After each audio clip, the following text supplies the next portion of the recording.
ज्ञान बिंदु GS academy के द्वारा जो बायोलॉजी का नोट दिया गया है, कोशिका विज्ञान के सभी प्रश्न को इजी वे में रिवीजन करने का प्रयास करते हैं। ये बिहार दरोगा के लिए बहुत इम्पोर्टेंट है और आंसर को पहले हम हाईलाइट कर दिए गए हैं ताकि वीडियो कम समय में उपलब्ध हो पाए। तो आप लोग वीडियो में बने रहिएगा। कोशिका सजीव के रचनात्मक एवं क्रियात्मक इकाई है, यह कथन सही है। कोशिका के अभाव में सजीव के शरीर का निर्माण संभव नहीं है, यह भी कथन सही है। कोशिका के किस भाग को सम्मिलित रूप से साइटोसोम कहा जाता है? तो कोशिका झिल्ली, कोशिका दर्भ, कोशिका दर्भ में स्थित कोशिकांग, सभी को सम्मिलित रूप से साइटोसोम कहा जाता है, अतः इसका आंसर डी होगा। साइटोसोम के अंतर्गत निम्नलिखित में कौन एक शामिल नहीं है? तो केंद्रक यानी न्यूक्लियस जो है शामिल नहीं होता है, बाकी सभी शामिल होता है। कोशिका दर्भ में स्थित जीवित रचनाएं जिसमें बढ़ने तथा विभाजन की क्षमता होती है उसे ऑर्गोबाइंड्स कहते हैं। कोशिका दर्भ में स्थित जीवित रचनाएं जिसमें बढ़ने तथा विभाजन की क्षमता होती है उसे ऑर्गोबाइंड्स कहते हैं। निम्नलिखित कोशिका की रचना ऑर्गोबाइंड्स नहीं है तो रसघानी नहीं है। निम्नलिखित में कौन सी कोशिकीय रचना ऑर्गोबाइंड्स नहीं है तो रसघानी नहीं है। 6 नंबर प्रश्न देखते हैं। कहता है कि निम्नलिखित में कौन सा एक कथन सही नहीं है, यानी इसमें गलत प्रश्न को देखना है कौन है। तो इसमें सही कौन है उसको पहले पढ़ते हैं। कोशिका का आकार एवं आकृति उनके कार्य के अनुरूप होती है, यह कथन सही है, यह कथन सही है। कथन बी, कोशिकाओं के कौन सी रचना कोशिकाओं की संख्या जीव के शरीर के आकार पर निर्भर करता है, यह भी कथन सही है। अलग अलग की रचना अलग अलग कार्य वाले कोशिकाओं के समूह को उत्तक कहते हैं, यह कथन गलत है। अलग अलग रचना नहीं होते हैं बल्कि जो है कि एक समान ही कार्य और समान रचना होते हैं, यही कथन गलत है। कोशिकाओं का अलग अलग आकार होती है, सही है। प्रत्येक कोशिका का आकार अलग अलग होती है, तो इसका आंसर सी हो गया। क्वेश्चन नंबर 7 को देखते हैं। तरल मोजाइक मॉडल के संबंध में कथन पर विचार कीजिए। यह मॉडल कोशिका झिल्ली के संरचना को बताता है, ये कथन सही है। यह मॉडल 1972 में सीगर और निकोलसन ने प्रस्तुत किया था, यह भी कथन सही है। इस मॉडल के अनुसार कोशिका झिल्ली के संरचना में 2 फॉस्फोलिपिड अणुओं के परत के बीच में गोलाकार प्रोटीन रहता है, यह भी कथन सही है, अतः इसका आंसर डी हो गया। कोशिका का कौन सा भाग माइक्रोबिलाई, सिलिया तथा फ्लैजेला जैसी संरचना का निर्माण करती है? तो कोशिका झिल्ली करता है। कोशिका का कौन सा भाग माइक्रोबिलाई, सिलिया तथा फ्लैजेला जैसी संरचना का निर्माण करती है? कोशिका झिल्ली करता है। परासरण की क्रिया किसके द्वारा संपन्न होता है? कोशिका झिल्ली के द्वारा परासरण की क्रिया संपन्न होता है। कोशिका झिल्ली के द्वारा परासरण की क्रिया संपन्न होता है। क्वेश्चन नंबर 10, कोशिका अंग और राइबोसोम के संबंध में कौन सा एक कथन सही नहीं है, यानी इसमें गलत प्रश्न को देखना है। पहले सही कौन कौन है उसको पढ़ते हैं। राइबोसोम 2 प्रकार के होते हैं, 70S और 80S। 70S राइबोसोम प्रोकैरियोटिक होते हैं, इनमें 2 सब यूनिट्स होते हैं, 30S और 50S होते हैं, ये भी कथन सही है। 80S राइबोसोम यूकैरियोटिक होते हैं, इनमें 2 सब यूनिट्स होते हैं, 40 और तथा 60S होते हैं। राइबोसोम प्रोटीन और लिपिड के बने होते हैं, नहीं, यही कथन गलत है। राइबोसोम प्रोटीन और आरएनए के बने होते हैं। राइबोसोम प्रोटीन और आरएनए के बने होते हैं, तो इसका आंसर डी हो गया। क्वेश्चन नंबर 11, प्रोकैरियोटिक कोशिका में माइटोकॉन्ड्रिया के सदृश कौन सी रचना पाई जाती है जिसमें श्वसन तथा कोशिकाओं के विभाजन का कार्य करती है? तो मीसोसोम। प्रोकैरियोटिक कोशिका में माइटोकॉन्ड्रिया के सदृश कौन सी रचना पाई जाती है जो शोषण तथा कोशिका के विभाजन का कार्य करती है? मीसोसोम कार्य करती है। कोशिका के अंदर ग्लाइकोलिपिड और ग्लाइकोप्रोटीन का निर्माण का सक्रिय स्थल कौन है? तो गोल्जी का है। कोशिका के अंदर ग्लाइकोलिपिड और ग्लाइकोप्रोटीन का निर्माण का सक्रिय स्थल कौन है? गोल्जी का है। 13 नंबर प्रश्न, निम्नलिखित में कौन सा कोशिकीय रचना संरचना कोशिकीय परिवहन तंत्र का निर्माण करती है तथा केंद्रक से कोशिका दर में अनुवांशिक पदार्थ को ले जाने में पथ बनाती है? तो अंतःप्राजालिका। निम्नलिखित में कौन सी कोशिकीय रचना कोशिका के परिवहन तंत्र का निर्माण करती है तथा केंद्रक से कोशिका दर में अनुवांशिक पदार्थ को ले जाने में पथ बनाती है? तो अंतःप्राजालिका पथ बनाती है। कहता है चिकनी अंतःप्राजालिका SER के प्रोटीन संश्लेषण में और स्रावन में भाग लेती हैं, ये कथन गलत है। चिकनी अंतःप्राजालिका नहीं लेती है बल्कि RER लेता है, रफ एंडोप्लाज्मिक रेटिकुलम लेता है। प्रोटीन के संश्लेषण में भाग RER लेता है। कहता है ऑप्शन कथन बी में खुदरी अंतःप्राजालिका RER और लिपिड और एस्टेरॉइड के संश्लेषण में सहायक होती है, ये भी कथन गलत है। खुदरी अंतःप्राजालिका में नहीं होता है बल्कि SER में होता है। स्मूथ इंडोप्लाज्मिक रेटिकुलम जो लिपिड तथा एस्टेरॉइड के संश्लेषण में सहायक होती है। तो कथन 1 और 2 दोनों गलत है, यानी अपोजिट लिखा हुआ है। तो इसका आंसर डी हो गया। कोशिका के अंचल संपत्ति किसे कहता है? तो न्यूक्लिक अम्ल को कहता है। कोशिका के अंचल संपत्ति किसे कहता है? न्यूक्लिक अम्ल को कहता है। माइटोकॉन्ड्रिया कोशिका में पाए जाने वाला सबसे बड़े अंग होते हैं, ये भी कथन सही है। माइटोकॉन्ड्रिया कोशिका में पाए जाने वाले सबसे बड़े अंग होते हैं, ये भी कथन सही है। हरित लवक को कोशिका का रसोई घर कहा जाता है, ये भी कथन सही है। हरित लवक जो होता है कोशिका का रसोई घर कहा जाता है। गोल्जी काय को कोशिका के अणुओं का ट्रैफिक कंट्रोलर कहा जाता है, ये भी कथन सही है। गोल्जी काय को कोशिका के अणुओं का ट्रैफिक कंट्रोलर कहा जाता है। तो आंसर डी हो गया। कहता है 17 नंबर प्रश्न में निम्नलिखित कथन पर विचार कीजिए। कहता है डीएनए को आनुवांशिक पदार्थ कहता है, ये भी कथन सही है। जीन को आनुवांशिक इकाई कहता है, ये भी कथन सही है। तो इसका आंसर सी हो गया। 18 नंबर प्रश्न, कोशिका के अंदर निम्नलिखित में कौन सा कार्य गोल्जी काय के द्वारा नहीं किया जाता है? तो अंतःकोशिकीय पाचन।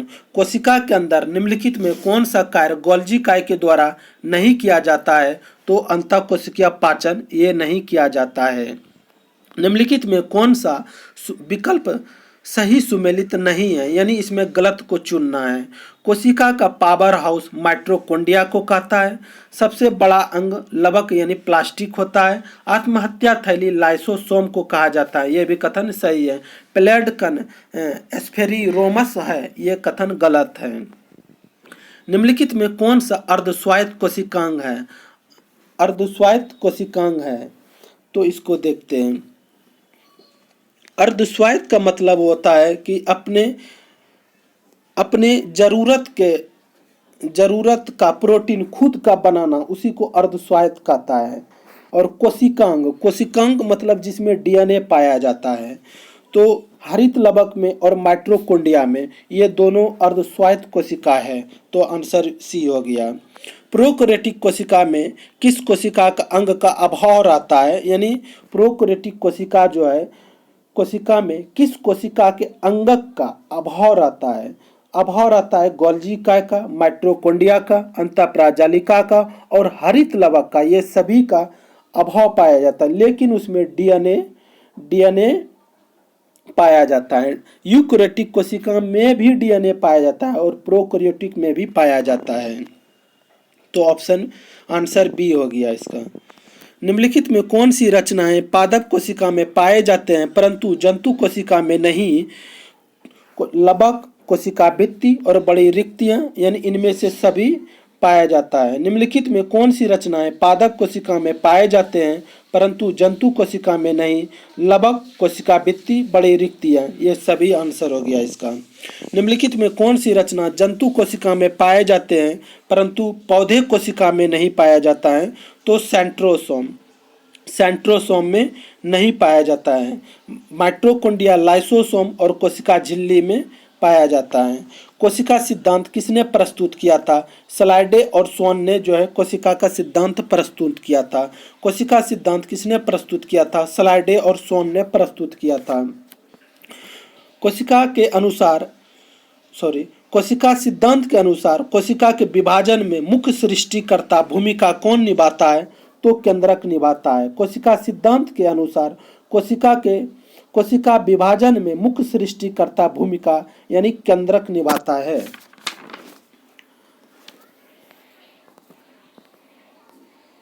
26 नंबर प्रश्न को देखते हैं। निम्नलिखित में किस कोशिका के अंगक से लाइसोसोम बनता है? तो इसका बनता है गोल्जी कायक से। गोल्जी कायक से आंसर बी में टिक हो गया है, ये आंसर नहीं है, तो आंसर इसका ए है, गोल्जी काय है। निम्नलिखित में कौन सी कोशिका अंगक अपने डीएनए में उपस्थित जीन को सम्मिलित करते हुए इसके स्वयं और प्रोटीन संश्लेषण करता है? तो माइटोकॉन्ड्रिया और लवक। निम्नलिखित में कौन सी कोशिका अंगक अपने डीएनए में उपस्थित जीन को सम्मिलित करते हुए इसके स्वयं के प्रोटीन के संश्लेषण करता है? माइटोकॉन्ड्रिया, लवक दोनों करता है। ऐसी कथन पर विचार कीजिए। ऐसी कोशिका जिसमें केंद्रक झिल्ली नहीं होती है एवं वास्तविक केंद्रक नहीं होता है को प्रोकैरियोटिक कोशिका कहते हैं। ये भी कथन सही है। ऐसी कौन सी कोशिका है जिसमें केंद्रक झिल्ली नहीं होती है एवं वास्तविक केंद्रक नहीं होता है उसे प्रोकैरियोटिक कोशिका कहते हैं। ये कथन सही है। वैसी कोशिका जिसमें केंद्रक पूर्ण रूप से विकसित तथा झिल्ली से घिरा होता है उसे यूकैरियोटिक कोशिका कहते हैं। ये भी कथन सही है, दोनों कथन सही है। निम्नलिखित में कौन सा कोशिका का अंग अपने आकृति के तुरंत परिस्थिति के अनुसार बदलते रहता है? तो माइटोकॉन्ड्रिया अपने परिस्थिति के अनुसार बदलते रहता है। मनुष्य शरीर की तंत्रिका कोशिका सबसे बड़ी कोशिका है। मनुष्य के शरीर की तंत्रिका कोशिका सबसे बड़ी कोशिका है। एक पायरोबिक कोशिका के अंतर्गत साइटोसोम और केंद्रक आता है। पायरोबिक कोशिका के अंतर्गत साइटोसोम और केंद्रक आता है। सेंट्रोसोम विशेष रूप से भाग लेता है कोशिका के विभाजन में। सेंट्रोसोम विशेष रूप से भाग लेता है कोशिका के विभाजन में। कोशिका का यांत्रिक सहायता पता है अंतःप्राजालिका से। कोशिका की यांत्रिक सहायता पता चलता है अंतःप्राजालिका से। 70S राइबोसोम पाया जाता है प्रोकैरियोटिक में। 70S राइबोसोम प्रोकैरियोटिक में पाया जाता है। रंगीन लवक को कहा जाता है क्रोमोप्लास्ट। रंगीन लवक को क्रोमोप्लास्ट कहा जाता है। ग्रेनम पाया जाता है क्लोरोप्लास्ट में। ग्रेनम पाया जाता है क्लोरोप्लास्ट में। प्लाज्मा झिल्ली बनाता है लिपोप्रोटीन से। प्लाज्मा झिल्ली बना होता है लिपोप्रोटीन से। प्रोटीन संश्लेषण से समृद्ध हैं राइबोसोम। प्रोटीन संश्लेषण से समृद्ध हैं राइबोसोम। क्रोमोसोम के अंतिम सिरा को टीलोमियर कहते हैं। क्रोमोसोम के अंतिम सिरा को टीलोमियर कहते हैं। केंद्रक झिल्ली एवं माइटोकॉन्ड्रिया नहीं होता है बैक्टीरिया में। केंद्रक झिल्ली एवं माइटोकॉन्ड्रिया नहीं होता है बैक्टीरिया में। अंतःद्रव जलिका केंद्र है प्रोटीन का संश्लेषण का। अंतःद्रव जलिका का केंद्र है प्रोटीन संश्लेषण का। निम्नलिखित में किसकी अनुपस्थिति से पादप कोशिका से जंतु कोशिका से भिन्न है? सेंट्रियोल। किसकी अनुपस्थिति से पादप कोशिका जंतु कोशिका से भिन्न है? सेंट्रियोल। लाइसोसोम में जमा रहता है पाचक एंजाइम। लाइसोसोम में जमा रहता है पाचक एंजाइम। माइटोकॉन्ड्रिया के दीवार बना होता है लिपोप्रोटीन से। माइटोकॉन्ड्रिया के दीवार बना होता है लिपोप्रोटीन से। माइटोकॉन्ड्रिया में समृद्ध हैं एटीपी के निर्माण के लिए। माइटोकॉन्ड्रिया समृद्ध हैं एटीपी की निर्माण के लिए। पॉलीसोम होता है राइबोसोम और एमआरएनए का बना होता है। पॉलीसोम बना होता है राइबोसोम और एमआरएनए का। जीवित कोशिका के भीतर ऊर्जा का स्रोत है माइटोकॉन्ड्रिया। जीवित कोशिका के भीतर ऊर्जा का स्रोत है माइटोकॉन्ड्रिया। तरल मोजाइक मॉडल को प्रस्तुत किया था सीगर और निकोलसन ने। तरल मोजाइक मॉडल को प्रस्तुत किया था सीगर और निकोलसन ने। 49 नंबर प्रश्न, कोशिका भित्ति पाई जाती है पादप कोशिका में। कोशिका भित्ति पाई जाती है पादप कोशिका में। अवर्णीय लवक का मुख्य कार्य है खाद्य पदार्थ का संचयन करना। अवर्णीय लवक का मुख्य कार्य है खाद्य पदार्थ का संचयन करना। पुरकुंजे ने कोशिका के संरचना के किस भाग को खोजा था? जीव द्रव का। पुरकुंजे ने कोशिका की संरचना को किस भाग को खोजा था? जीव द्रव का। 1839 में। जीव द्रव को सम्मिलित रूप से बना होता है कोशिका द्रव और केंद्रक का। जीव द्रव सम्मिलित रूप से बना होता है कोशिका द्रव एवं केंद्रक का। कोशिका झिल्ली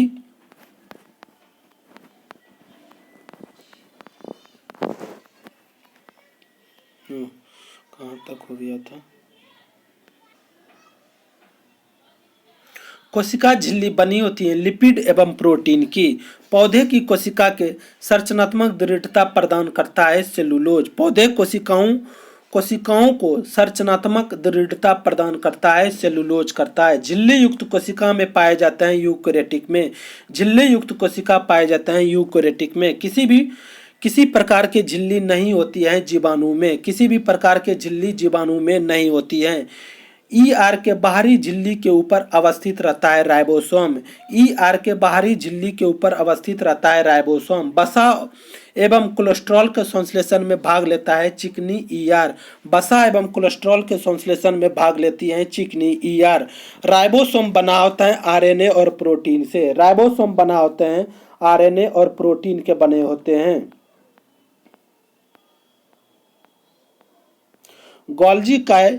गोल्जी उपकरण नहीं पाए जाते हैं तो प्रोकैरियोटिक में लाल रुधिर कणिकाओं में और नील हरित शैवाल में, इनमें से सभी में गोल्जी काय नहीं पाए जाते हैं। समांतर नलिकाओं या सिस्टनी समूह की बनी संरचना को गोल्जी उपकरण कहते हैं। समांतर नलिकाओं या सिस्टनी के समूह के बनी संरचना को गोल्जी उपकरण कहते हैं। निम्नलिखित कोशिकाओं में कौन इंडोप्लाज्मिक संश्लेषण इंडोप्लाज्मिक रेटिकुलम संश्लेषण पदार्थ का संचयन, रूपांतरण तथा पैकिंग कर कोशिकाओं के अंदर बाहर भेजा जाता है? तो गोल्जी उपकरण का।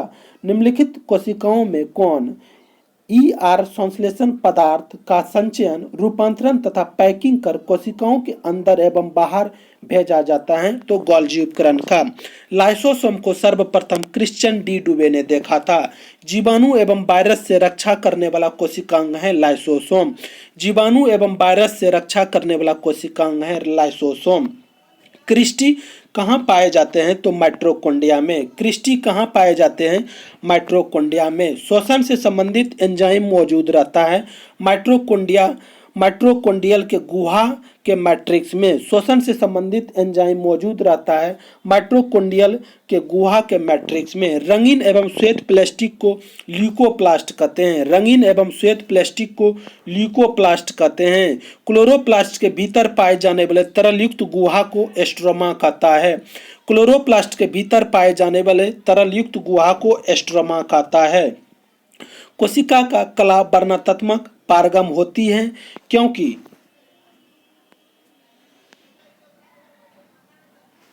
कोशिका का कला वर्णनात्मक पारगम होती है क्योंकि कुछ अणुओं के अंदर बाहर की ओर संचलन कोशिका में होने देती है जबकि अन्य अणुओं के संचलन को रोक देती है।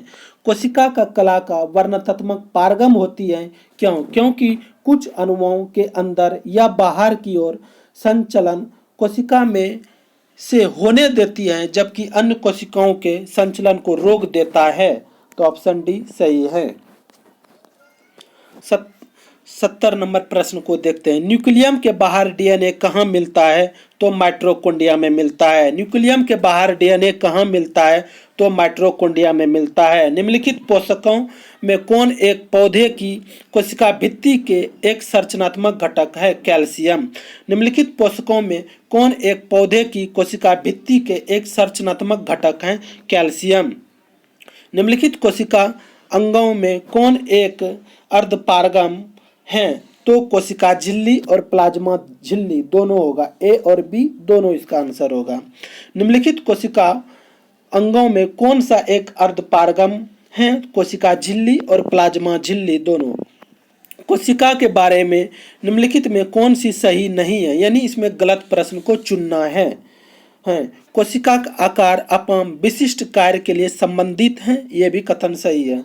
कोशिकाओं का आकार एवं अपाम विशिष्ट कार्यों से संबंधित हैं, यह भी कथन सही है।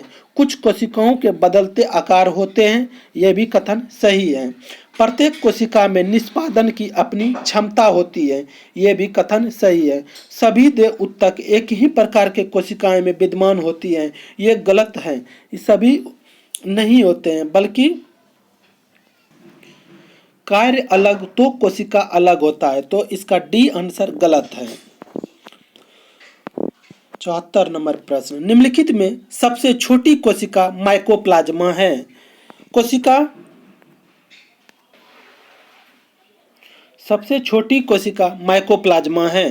कोशिकीय आणविक जीव विज्ञान केंद्र कहाँ है? तो हैदराबाद में। कोशिकीय व आणविक जीव विज्ञान केंद्र कहाँ है? हैदराबाद में। कोशिका का जीवित अंश जीवद्रव्य कहलाता है, यह किससे बना होता है? कोशिका द्रव्य, केंद्रक और अन्य कोशिकांग। कोशिका का जीवित अंश जीवद्रव्य कहलाता है, यह किससे बना होता है? तो कोशिका द्रव्य, केंद्रक और अन्य कोशिकांग का बना होता है। सर्वाधिक संख्या 2n गुणसूत्र पाया जाता है, यानी ओफियोगोलस में। सर्वाधिक संख्या में गुणसूत्र पाए जाते हैं ओफियोगोलस में। वास्तविक केंद्रक किसमें अनुपस्थित होता है? जीवाणु में। वास्तविक केंद्रक किसमें अनुपस्थित होता है? जीवाणु में। इलेक्ट्रॉन सूक्ष्मदर्शी खोज किसने किया था? नॉल एवं रस्का ने। इलेक्ट्रॉन सूक्ष्मदर्शी का खोज किसने किया था? नॉल एवं रस्का ने। अंतःप्रदर्भ जालक ER के खोज किसने किया था? पोर्टर ने। अंतःप्रजालिका जालक ER के खोज पोर्टर ने किया था। गुणसूत्र शब्द का प्रयोग वाल्डेयर ने किया था। गुणसूत्र शब्द का प्रयोग वाल्डेयर ने किया था। कोशिका को एक निश्चित रूप प्रदान करती है कोशिका झिल्ली। कोशिका को एक निश्चित रूप प्रदान करती है कोशिका झिल्ली। कोशिका द्रव्य में उपस्थित महीन शाखित झिल्लीदार एवं अनियमित नलिकाओं का घना जाल क्या कहता है? अंतःप्राजालिका।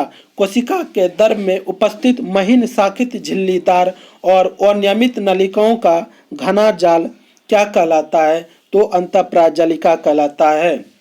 प्रोटीन के निर्माण का सक्रिय स्थल राइबोसोम है। प्रोटीन के निर्माण का सक्रिय स्थल राइबोसोम है। कौन सा कोशिका केवल पादप कोशिका में पाया जाता है? कोशिका भित्ति, लवक और रिक्ति, ये सभी पादप कोशिका में पाया जाता है। कौन सा कोशिका केवल पादप कोशिका में पाया जाता है? तो कोशिका भित्ति, लवक और रिक्तियां, ये सभी पाया जाता है। कौन कोशिका के केवल पादप कोशिका में पाया जाता है? कोशिका भित्ति, लवक और रिक्तियां। तो आंसर डी। कोशिका के शोषण का सक्रिय स्थल माइटोकॉन्ड्रिया है। कोशिका के शोषण का सक्रिय स्थल माइटोकॉन्ड्रिया है। अवर्णी लवक का मुख्य पाया जाता है जड़ के कोशिकाओं में। अवर्णी लवक मुख्यतः पाया जाता है जड़ के कोशिकाओं में। फूलों और बीजों के विभिन्न प्रकार का आकर्षण रंग प्रदान करता है क्रोमोप्लास्ट। फूल और बीजों के विभिन्न प्रकार के आकर्षण रंग प्रदान करता है क्रोमोप्लास्ट करता है। पत्तियों का हरा रंग प्रदान करता है क्लोरोप्लास्ट। पत्तियों का हरा रंग प्रदान करता है क्लोरोप्लास्ट करता है। कोशिका का आत्महत्या थैली लाइसोसोम को कहा जाता है। कोशिका का आत्महत्या थैली लाइसोसोम को कहा जाता है। लाइसोसोम में पाए जाने वाला वह एंजाइम जिसमें जीव द्रव्य को घुला देने या नष्ट कर देने की क्षमता होती है, उसे क्या कहते हैं? उसे हाइड्रोलाइटिक एंजाइम कहते हैं। लाइसोसोम में पाए जाने वाला वह एंजाइम जिसमें जीव द्रव्य को घुला देने या नष्ट कर देने की क्षमता होती है, उसे हाइड्रोलाइटिक एंजाइम कहते हैं। पादप कोशिका का सबसे बाहरी आवरण कहलाता है कोशिका भित्ति। पादप कोशिका का सबसे बाहरी आवरण क्या कहलाता है? कोशिका भित्ति। कोशिका प्रोटीन संश्लेषण कहाँ होता है? राइबोसोम में। कोशिका में प्रोटीन संश्लेषण कहाँ होता है? राइबोसोम में। निम्नलिखित में कौन सबसे बड़ा कोशिका है? तो प्लास्टिक। कौन सबसे बड़ा कोशिका है? तो प्लास्टिक सबसे बड़ा कोशिका है। कोशिका का ऊर्जागृह पावर हाउस किसे कहता है? माइटोकॉन्ड्रिया को। कोशिका का ऊर्जागृह पावर हाउस किसे कहता है? तो माइटोकॉन्ड्रिया को। यदि माइटोकॉन्ड्रिया काम करना बंद कर दे तो कोशिका में कौन सा कार्य संभव नहीं होगा? भोजन का ऑक्सीकरण। यदि माइटोकॉन्ड्रिया काम करना बंद कर दे तो कोशिका में कौन सा कार्य नहीं होगा?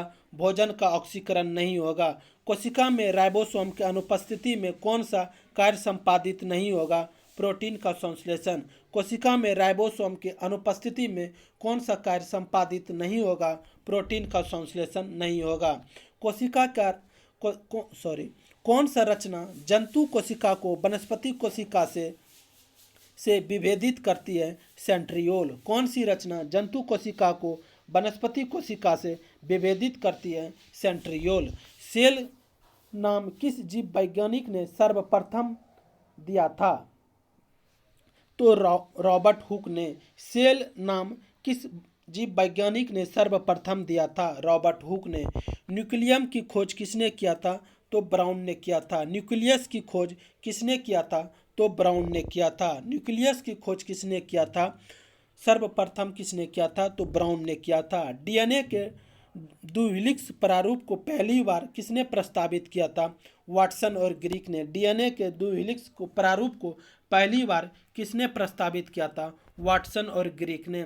जीव द्रव जीवन का भौतिक आधार है, यह कथन हेक्सले का है। जीव द्रव जीवन का भौतिक आधार है, यह कथन हेक्सले का है। जीव द्रव का शब्द का प्रयोग सर्वप्रथम किसने किया था? पुरकुंजे ने। जीव द्रव शब्द का प्रयोग सर्वप्रथम किसने किया था? पुरकुंजे ने। माइटोकॉन्ड्रिया किसमें अनुपस्थित होता है? जीवाणु में। माइटोकॉन्ड्रिया किसमें अनुपस्थित होता है? जीवाणु में। माइटोकॉन्ड्रिया के भीतरी बलन क्या कहलाता है? क्रिस्टी। माइटोकॉन्ड्रिया का भीतरी बलन क्या कहलाता है? क्रिस्टी। कोशिका भित्ति होती है पारगम। कोशिका भित्ति होती है पारगम। लाइसोसोम का कार्य है अंतःकोशिकीय पाचन में। लाइसोसोम का कार्य है अंतःकोशिकीय पाचन में। कौन सा अंग प्रायः जंतु कोशिका में उपस्थित नहीं होता है? लवक प्लास्टिक यानी जंतु कोशिका में उपस्थित नहीं होता है। कौन सा अंग प्रायः जंतु कोशिका में उपस्थित नहीं होता है? लवक प्लास्टिक नहीं होता है। प्रोग्रेंट सेल डेट का कोशिकीय एवं आणविक नियंत्रण क्या कहलाता है? तो एपोप्टोसिस कहलाता है। प्रोग्रेंट डेट सेल का कोशिकीय एवं आणविक नियंत्रण क्या कहलाता है? एपोप्टोसिस कहलाता है। कौन सा कोशिकांग प्रोटीन संश्लेषण में प्रमुख भूमिका निभाता है? एंडोप्लाज्मिक रेटिकुलम एवं राइबोसोम। कौन सा कोशिका प्रोटीन संश्लेषण में प्रमुख भूमिका निभाता है? एंडोप्लाज्मिक रेटिकुलम एवं राइबोसोम। निम्नलिखित में कौन सा कोशिका डीएनए रखता है? माइटोकॉन्ड्रिया। कौन सा कोशिकांग डीएनए रखता है? तो माइटोकॉन्ड्रिया। गोल्जी काय का प्रमुख कार्य स्रावी है। गोल्जी काय का प्रमुख कार्य स्रावी है। किसकी उपस्थिति के कारण किसी भी पादप कोशिका और पशु कोशिका में अंतर पाया जाता है? तो क्लोरोप्लास्ट और कोशिका भित्ति। इसका दोनों आंसर होगा। किसकी उपस्थिति के कारण किसी पादप कोशिका और पशु कोशिका में अंतर पाया जाता है? क्लोरोप्लास्ट और कोशिका भित्ति। निम्नलिखित में से किसने यह मूल अवधारणा प्रस्तुत की थी कि सभी जीव कोशिकाओं के बने होते हैं? स्लाइडेस्वन और टीसुआन था, यानी ऑप्शन डी। 80% से अधिक कोशिका में पाए जाने वाला पदार्थ जल है। 80% से अधिक सेल कोशिका में पाए जाने वाला पदार्थ जल है। परासरण की परिभाषा है अर्धपारगम कला में होकर कम से अधिक सांद्रता की और विलायक जल का प्रवाह। परासरण का परिभाषा है अर्धपारगम कला में होकर कम से अधिक सांद्रता की और विलायक जल का प्रवाह। अधिक लवण वाले विलयन में में एक कोशिका को रखने पर वह सिकुड़ जाती है। क्यों? क्योंकि जल बाह्य प्रसारण के द्वारा बाहर निकलता है। अधिक लवण वाले विलयन में एक कोशिका को रखने पर वह सिकुड़ जाती है, क्योंकि जल बाह्य प्रसारण के द्वारा बाहर निकलता है।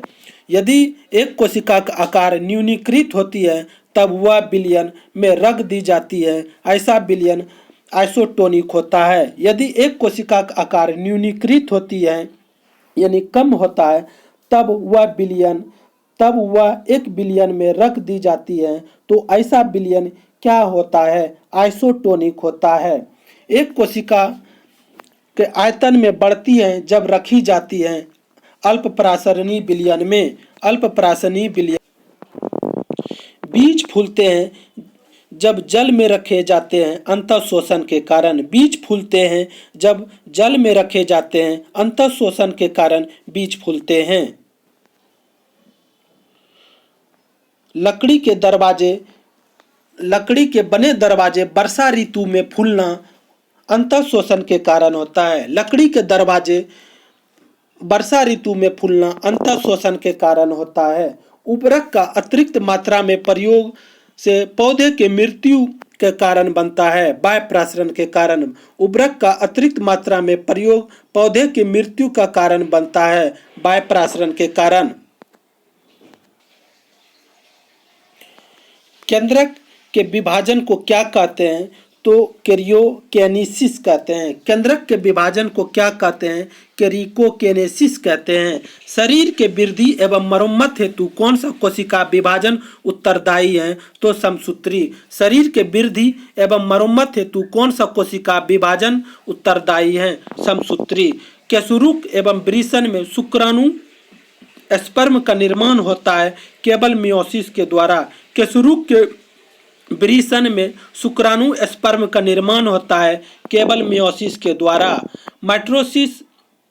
माइटोसिस में सबसे ज्यादा समय में पूर्ण होने वाली अवस्था को क्या कहते हैं?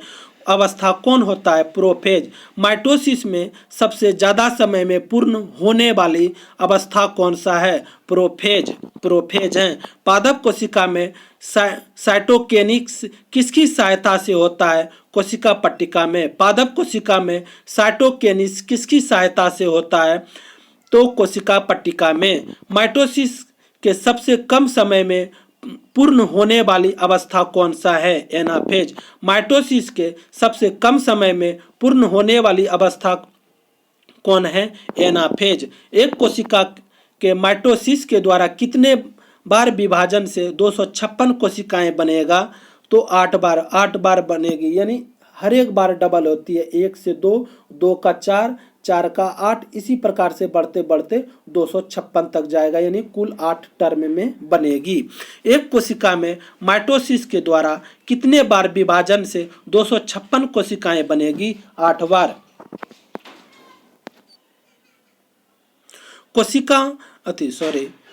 क्रॉसिंग ओवर की घटना किस कोशिका विभाजन में होता है? अर्धसूत्री में। क्रॉसिंग ओवर की घटना किस कोशिका के विभाजन में होता है? अर्धसूत्री में। पारगति किस अवस्था में होता है? पैकेटिन में। पारगति किस अवस्था में होता है? पैकेटिन में।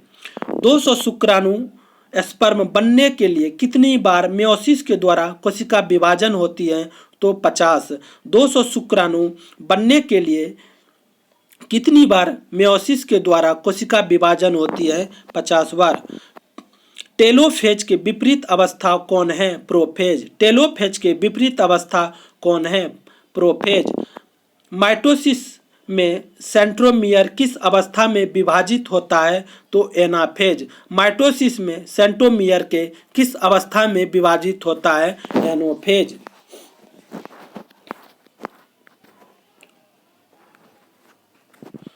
समसूत्री विभाजन में कथन पर विचार करना है। समसूत्री विभाजन में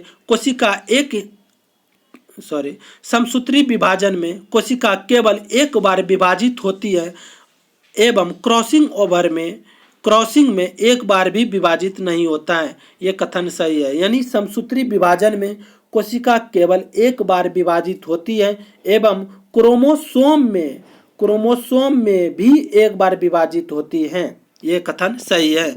अर्धसूत्री विभाजन में कोशिका 2 बार विभाजित होती है एवं क्रोमोसोम में 2 बार विभाजित होती है, ये भी कथन सही है। अर्धसूत्री विभाजन में कोशिका 2 बार विभाजित होती है एवं क्रोमोसोम में भी 2 बार विभाजित होती है। कथन 1 और 2 दोनों सही हैं। निम्नलिखित में किस कोशिकीय संरचना की खोज की थी? कोशिकीय संरचना की खोज फोंटानों के द्वारा किया गया था, यानी केंद्रिका का खोज जो है फोंटाना के द्वारा किया गया था। प्राणी के जीवन इतिहास में समसूत्री विभाजन का कार्य निम्न है। बहुकोशिकीय जीवों में वृद्धि। प्राणी जीवन के इतिहास में समसूत्री विभाजन का कार्य निम्न है। बहुकोशिकीय जीवों में वृद्धि। तो 137 प्रश्न कुल थे। आप लोग को वीडियो में बने रहने के लिए बहुत बहुत धन्यवाद। अगले चैप्टर का वीडियो पुनः लेके हम आएंगे।